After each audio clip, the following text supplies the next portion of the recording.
Well, and last year was when we really saw that huge jump in inflation. And the recent jumps in inflation have been smaller. It looks like the interest rate hikes did work to calm inflation, but they didn't get rid of it. It didn't go back down to 2%. Consequently, without interest rates being cut, like you say, the mortgage rates stay high. And if inflation moves faster and prices continue to climb, right, we'll get high gas prices. The mortgage rates will make homes less attractive, and it slows down the overall economy. And remember, we really didn't get much into a recession when the last time, about a year ago, when people were sort of forecasting that. So now we have this weird thing where the economy is slow, but boy, some of these tech stocks are red hot, and I don't quite know where the twain are going to meet.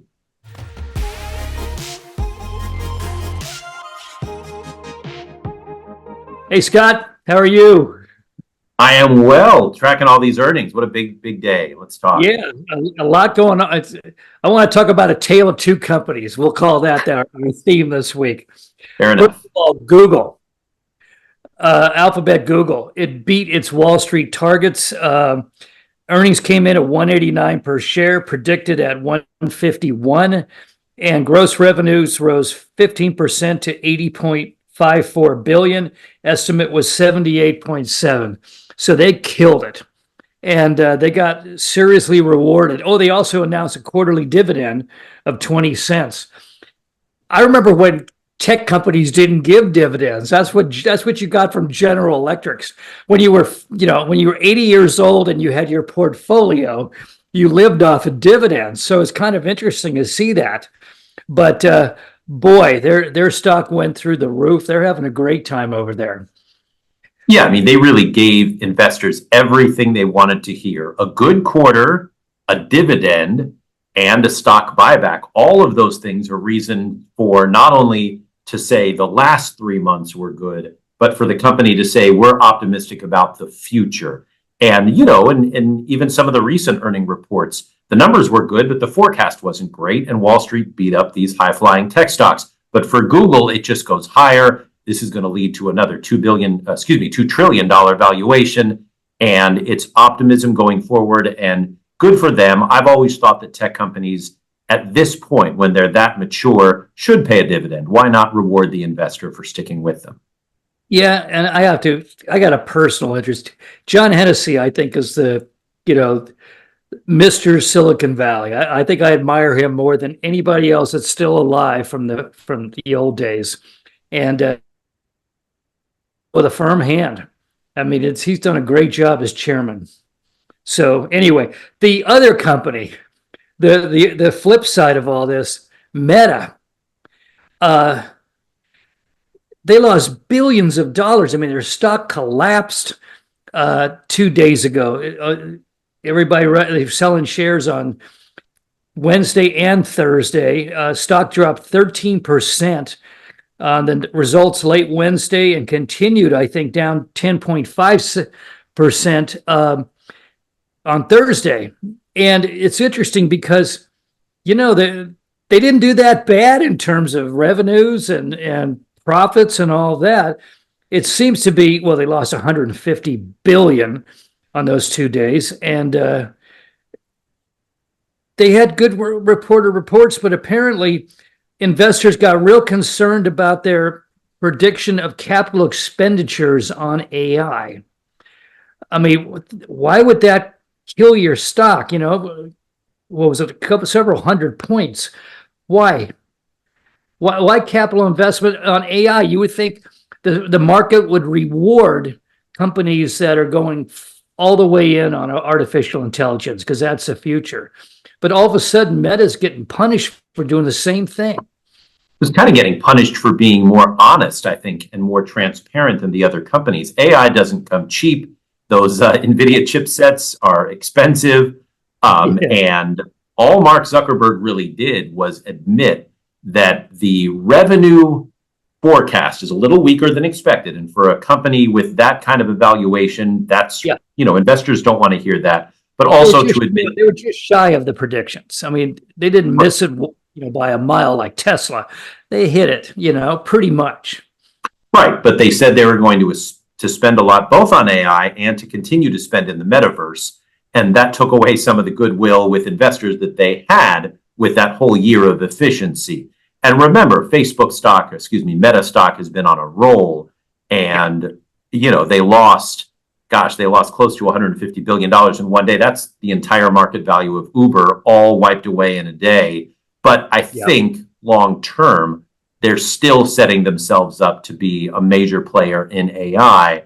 And that's really where the money is going on Wall Street right now. Well, yeah, AI is expensive, and also hiring all those new AI experts. Everybody's writing really big checks right now.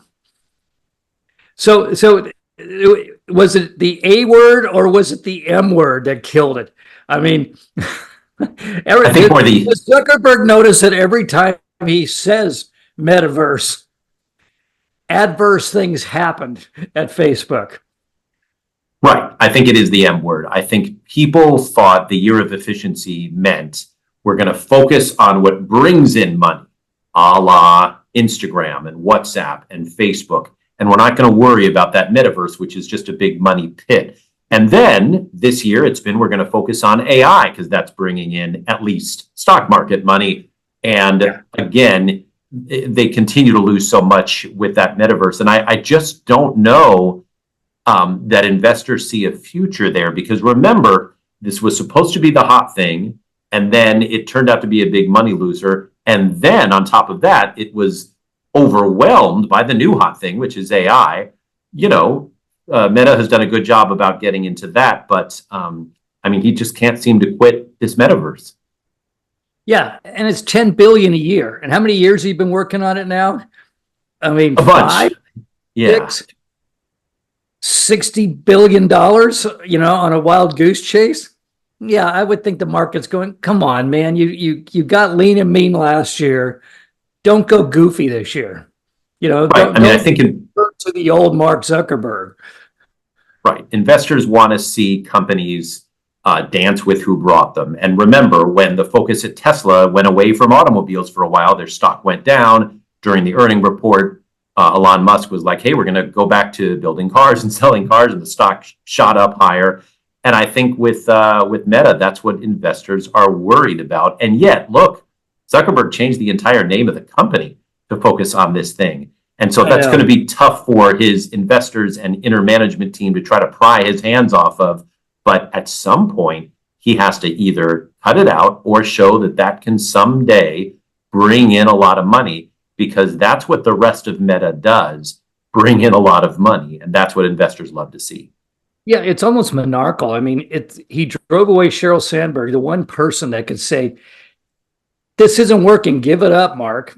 And so he's hanging on to this thing. I don't think anybody at Meta actually believes in the metaverse anymore besides him.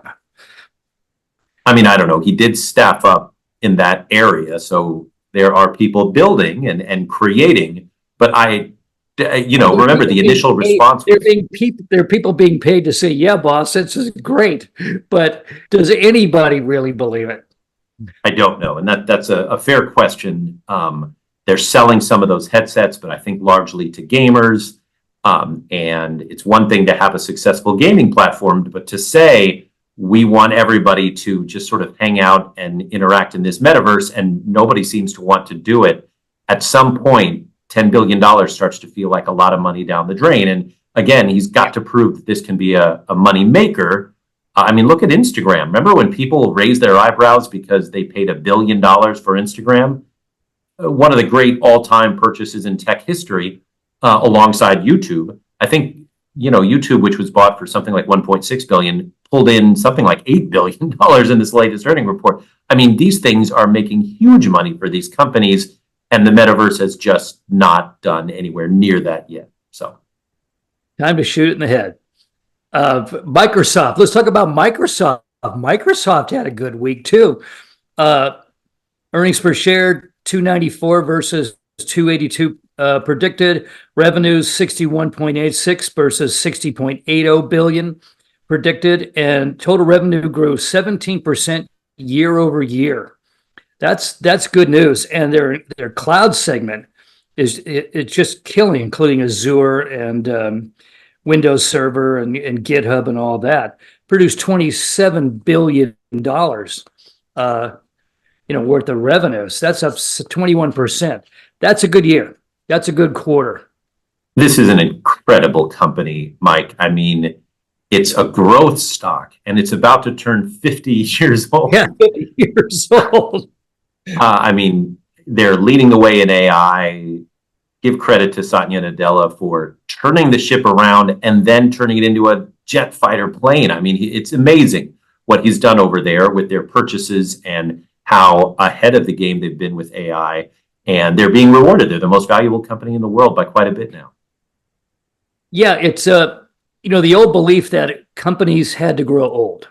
They eventually had to mature and lose their game. Microsoft is the great counter argument, along with Apple. These companies are a half a century old. I mean, they were founded when I was a teenager, and I'm an old man. I mean, it's really amazing and it has to do with how intelligently you adopt new technologies and implement them, that you don't have to keep producing, Ford F-150s till the end of time. You can literally change who you are as a company in real time. And Microsoft is a perfect example of that. Right. A software company that has not failed to keep up with what's hot and new in software. And that's very impressive. They're not sitting back on their Windows 95 laurels or whatever. Like you say, they have really moved on and they've gone where the smartphone action is without even being successful with smartphones themselves. They've gone where the action is with AI, and they're really reaping the benefits. It's an incredible story. Now, how much do you think the damage done this week to a lot of tech stocks is due to their bad performance, like, Meta, kind of? And how much is the economy? We got some kind of nasty economic news this week that the economy is slowing down. Interest rates aren't falling. Now they're predicting the Fed's not going to do anything with interest rates this year at the rate things are going. And 10-year Treasury notes jumped almost 5%, and bonds and that sort of thing are always the canary in the coal mine. Is the economy slowing down? I mean, it's very unusual for an economy to slow down going into an election year. Usually it's propped up some way. And things are getting very quiet, and the Dow is reacting, 100, 200, 300 point drops this week. Right. I mean, the thing that's holding up the economy is consumer spending. Consumers continue to spend even through inflation. But the GDP is lower. The economy is slowing. Prices still stay high. I noticed the term stagflation trending on Twitter. And my first thought is, a whole lot of people are seeing that term for the first time in their lives. And that's not a good thing, obviously. That's a rough combination. And people are still spending through it because they have the money. But if the economy slows down, that's going to hit people eventually. And that's a rough combination right now. Yeah, how much available cash are you going to have at $7.50 for a gallon of gas? Well, right, and that's what we saw. And a steak is twice as much as it was a year ago. Right. Well, and last year was when we really saw that huge jump in inflation, and the recent jumps in inflation have been smaller. It looks like the interest rate hikes did work to calm inflation, but they didn't get rid of it. It didn't go back down to 2%. Consequently, without interest rates being cut, like you say, the mortgage rates stay high. And if inflation moves faster and prices continue to climb, we'll get high gas prices. The mortgage rates will make homes less attractive, and it slows down the overall economy. And remember, we really didn't get much into a recession when the last time, about a year ago, when people were sort of forecasting that. So now we have this weird thing where the economy is slow. But boy, some of these tech stocks are red hot, and I don't quite know where the twain are going to meet. Yeah, it's very interesting. Stagflation, we talked about this before because I've actually lived through stagflation. And it's a weird moment because you can't get a job and you can't afford anything at the same time. Everything's overpriced. It's really, Reagan got us out of it by basically crushing the economy for about 6 months. He threw us into a deep recession as the only way out. And I hope we don't get into that predicament again, because that's especially nasty, because you're getting hit from both sides then as an average person. Right. I mean, the one thing that has kept consumers spending, I think, is that they have a job. The job numbers are still strong. And in fact, at least here in California, we've increased wages quite a bit. And so people do have money to spend, even though they're spending more every time they go to the grocery store or the gas station. But at some point, if the economy slows down and consumers are still expected to spend through it, that's when people get nervous. Because if your neighbor loses your job, as they say, that's a recession. When you lose your job, it's a depression, right? Yeah. Yeah. It's interesting in California, a lot of the fast food places faced with this $20 an hour wage seem to be doing their best to keep the prices down with every trick they have, from getting rid of delivery drivers to cutting hours. And I noticed that Wendy's is not a person you're talking to when you drive up to order a hamburger. They've got AI in there. And I wonder if this is going to turn out to be is it a wash ultimately, that as they'll bring in automation to replace the hourly workers? They can't make the portions smaller, and they can't make it that much more expensive. I mean, a Happy Meal at McDonald's is what, $25 or something for a family, or $29? I mean, that's a lot of dough, especially when you're spending 7.5 just to fill up the tank to go to McDonald's. What do they do? And what happens to employment of hourly workers in California? I think that is on the line. I remember at the keynote speech of the big Google AI rollout event when Sundar Pichai was talking about all the ways that AI will find its way into our phones and our computers and our lives and our software. And then he brought up the whole Wendy's thing. And he said, when you drive through Wendy's, you'll talk to AI. I was thinking, boy, I'll believe that when I see it. And then sure enough, they kind of made it happen. And that is a little scary.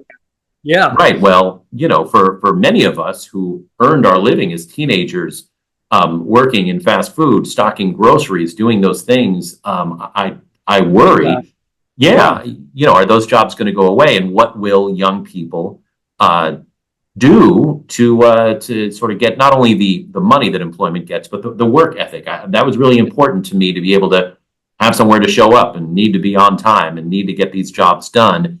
And I worry that we'll have machines to do those jobs instead of training our workforce of young people. Yeah, well, Milton Friedman famously said that the real minimum wage is zero, which is you're not employed. Right. They've got a kiosk over there that's used to be your job. I mean, it'll be interesting to see. It's going to happen real fast for now, with the technology in place and AI and everything else. We're going to see a lot of automated jobs. Okay, the interesting news was the darling of the last decade, Tesla. Boy, as it had a brutal week. Beginning with its profits fell from 2.1 billion this time last year to 1.13 billion this year. That's a pretty devastating loss. And then Elon came out and announced job cuts, and I guess it's 10% of Tesla's total employment around the world, which would be about, I think, 12,000 employees. And of those, here in the Bay Area, it's going to be, 2,000? Most of it at the plant in Fremont. What do you think? I mean, Elon's not afraid to do layoffs. I mean, we know that after Twitter. Is this a sign of something to come? Is this just we've been growing so rapidly that reality is asserting itself in the EV business, and we're going to tighten our belts right now instead of waiting till we wither away? I think that's what it is. I think that's what it is. This is certainly not the first big layoff we've seen in tech in the last couple of years. Far from it. It's not even the first big layoff in Tesla. I mean, Tesla grew super, super fast, and then it stopped growing super, super fast. And you can say, did Elon take his eye off the ball? Is it because of competition from other EV companies in China? Maybe a combination of things. Tesla's deliveries were down. It's not surprising that they had the layoffs. But boy, since their earning report, where they did have to take it on the chin, their stock is up like $35 a share. And that was just a few days ago as you and I speak now. So there's something about, I think, clearing the air. And most importantly, for a company like Tesla, tell everybody we're going to build more cars. I've said this before. Tesla loves to think of itself as a tech company, all about AI and robotics and, the latest version of driverless autonomous software. Cars. Sorry? Build the damn cars. Yeah. Right. Ultimately, its stock price and its profits come from building and selling cars. And so all of those sort of side things that, Musk loves to show off are whatever. But unless and until they sell more cars, their stock price is going to suffer. And when he said, we're going to build new versions of cars and we're going to have cheaper cars, and that's what everybody wants to hear, the stock price shoots up, and now it's up to him to deliver, and we'll see what happens. I mean, they have this Cybertruck recall, and okay, look, cars get recalled all the time for little things, but the embarrassing thing was it was like everyone, all 3,400 of them, it's a pretty small number so far of something that needs to be a big revenue leader. So they need to sell a lot more cars and trucks, and then the stock price will take care of itself. Well, Elon always, I should mention, the exact number is 2,753 jobs in the Bay Area. I think it's 13,000 worldwide, and 1,500 of those are going to happen at the Fremont factory. So if you need to build more cars, wouldn't that be the last place you lay off people? It's on the assembly line? I mean, yeah, but they do go through various shifts, and I don't know, what if the Cybertruck isn't selling as much as they expected or building as fast as it expected? All that stuff is part and parcel of a much larger problem, which is that people aren't buying as many Teslas as they were earlier. And overall, the EV business is growing, and that's great. But if you're a Tesla investor, the thing you care about most is your company selling enough cars? And for a while there, they haven't been. They lost one of their senior executives. I always feel like when I see a senior executive of a company, somebody who actually been there from the beginning, who suddenly has a reason to get to leave, it's actually usually because they're concerned about the future. The loss of that intellectual capital is always fairly devastating, no matter what excuse they use. Like, I want to spend more time with my family and all of that. It usually has something to do with the company. So we need to follow that if there's any more of those. I do have a bit of good news. I will close it with this. I'm not sure if it's good news. Well, I'll finish with the good news part. If you own a house around here, all that collapse of housing prices, down 10% and all that we were reporting on a year ago, it's all come back and more. And I have one of these flyers, real estate flyers, that show up on my mailbox about twice a week about sales in the neighborhood. And there's a house about 4 blocks from me. It's actually right across the street from the old Wozniak house. And list price, $2.8 million. Sale price, $3.5 million. Now, this is a suburban house in a kind of on a busy street in Sunnyvale, California. And it just went for $600,000, $700,000 over list price. And I bet it sold in a matter of a couple of days. And I think might even be a 3-bedroom, 2-bath. That says that you're not going to be able to buy a house around here for a while if you're looking. If you own a house here, I like to put these numbers out because people in the rest of the world that listen to this podcast, probably when they say, housing prices have climbed around here, this is what we're talking about. This isn't some brownstone in Manhattan. This is a anonymous suburban house with a 2-car garage. That's probably the most, and a picket fence. Okay. $700,000 over list price. So the old story that in California, housing prices go down a little bit at the beginning of the decade, and by the middle of the decade, they climb a whole lot more. And this has been going on for 50 years. Now, the one piece of good news is the California Association of Realtors predicts that interest rates will fall from 7% right now to about 6% later in the year. There's still no houses for sale. I mean, and overpriced, but your mortgage won't completely kill you. So, Yeah, it will. I mean, look, it will, because these houses are going for so far over what they should. And we cover this all the time here. There's a huge housing shortage for all sorts of reasons, mortgage rates included. People don't want to sell if they're sitting on a much lower mortgage rate. So if you do see a house on the market, you often get multiple offers and therefore overbids. And that's how you get these crazy prices. And there's just not enough inventory to satisfy the would-be buyers. And so most of those would-be buyers are getting bid out by people who have a lot of stock options to cash in. now, one redeeming thing is that the state of California has required every city to install low-income housing. And I know there's hundreds of units being built or being planned in almost every city in Silicon Valley. And that could put several thousand homes on the market at a reasonable price.